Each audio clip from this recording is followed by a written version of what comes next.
Hello featured viewers.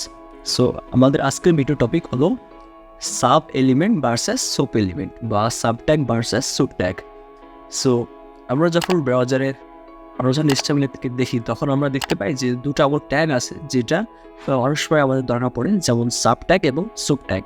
So but এই দুটোর মধ্যে পার্থক্য কি, অনেকে এই জিনিসটাকে একটু ভুলাই ফেলায় যে কোন সময় কোনটা ইউজ করুন। এর জন্য আজকে আমরা এই ভিডিওটা নিয়ে আসছি যে আপনি কখন সাব ইউজ করবেন এবং কখন সোপ ইউজ করবেন।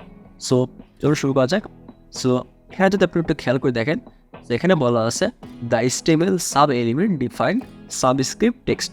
এই বললাম the স্টেমেল sub element defines subscript text. আচ্ছা, এখন সাবস্ক্রিপ্টটা কি? সো সাবস্ক্রিপ্ট হলো subscript text appears half a character below the normal line.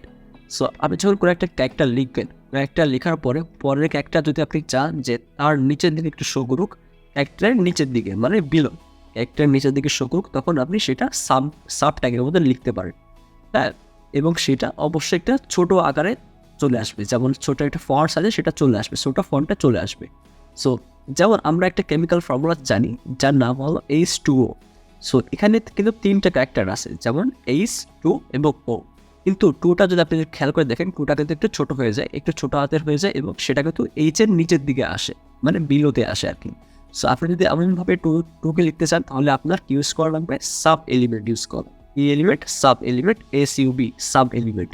ওকে, ঠিক আছে। সো আমরা কি জানলাম যে এইভাবে যদি আপনি লিখতে চান তাহলে আপনি সাব এলিমেন্ট ইউজ করুন। ওকে, ফাইন। এর আরেকটা আছে কি যে soap element. So soap element এর উল্টাটা কাজ করে। সো এটা তো বললাম যে কোনো একটা ক্যারেক্টারের নিচের দিকে লেখার জন্য আপনি সাব এলিমেন্ট ইউজ করবেন, কিন্তু সোপের জন্য কোনো একটা ক্যারেক্টারের উপরের দিকে লেখার জন্য আপনাকে ইউজ করবেন সোপ এলিমেন্ট ইউজ করবেন। ঠিক আছে। সো ধরুন আমরা শুরু করি। আমরা একটু বিএস করে দেখে আসি যে জিনিসটা কেমন দেখায়। সো এখানে আমি লিখলাম, যেমন ধরেন আমি একটা প্যারাগ্রাফ নিলাম, প্যারাগ্রাফ মধ্যে লিখলাম ইস এর, এবং এইটা আমি যদি একটু দেখাই তাহলে দেখেন এটা কিন্তু এইভাবে আসতেছে, বাট এই টুটা কিন্তু আমরা জানি এইচের নিচের দিকে থাকে। তাহলে কী করবো, এই টুটার আগে একটা সাব এলিমেন্ট নিব, কি নিব, একটা সাব ট্যাগ নিব। সো আমি যদি নিই SUB সাব ট্যাগ, এই শুরু এবং শেষ, এবং এই টুটা আমি যদি এই সাব ট্যাগের টুর মধ্যে লিখি, এই টু যদি এর মধ্যে লিখে তাহলে দেখ কেমন যায়।